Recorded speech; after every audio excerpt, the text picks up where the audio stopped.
உலகம் ஆயிரம் சொல்லட்டுமே, உனக்கு நீதான் நீதிபதி. மனிதன் எதையோ பேசட்டுமே, மனச பாத்துக்க நல்லபடி. உன் மனச பாத்துக்க நல்லபடி. உலகம் ஆயிரம் சொல்லட்டுமே, உனக்கு நீதான் நீதிபதி.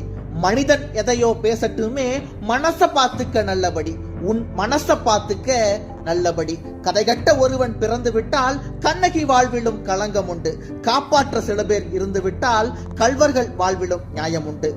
ஒரு துளி நீரில் இவ்வளவு பெரிய உடம்பு முளைத்திடுவதும், ஒரு சிறு காற்றில் அது உலாவிக் கொண்டிருப்பதும், ஒரு பொறி நெருப்பில் அது அழிந்து விடுவதும் ஏதோ ஒரு சக்தியின் இயக்கம், மறுக்க இயலவில்லை. எப்படி வாழ வேண்டும் என்பதற்கு என் எழுத்தை பாருங்கள், எப்படி வாழக்கூடாது என்பதற்கு என் வாழ்க்கையை பாருங்கள். எப்படியெல்லாம் வாழக்கூடாதோ அப்படியெல்லாம் வாழ்ந்தவன் நான்.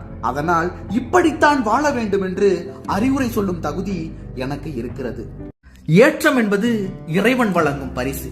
எப்போது உன் திட்டங்கள் வெற்றி பெறுகின்றனவோ அப்போது இறைவன் உனக்கும் அனுமதி அளித்து விட்டான் என்று பொருள்.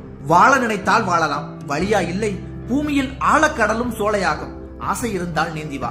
அன்பு என்பது ஒரு வழிப்பாதை அல்ல, கொடுக்கலாம் வாங்கக்கூடாது என்பதற்கு. துன்பங்களை தூசுகளாக்கி விட வேண்டும், அப்போது விசாலமான இதயம் பிறக்கும். வெளிச்சம் மிகுந்த உலகம் தோன்றும், அழகு மிகுந்த வாழ்க்கை அமையும்.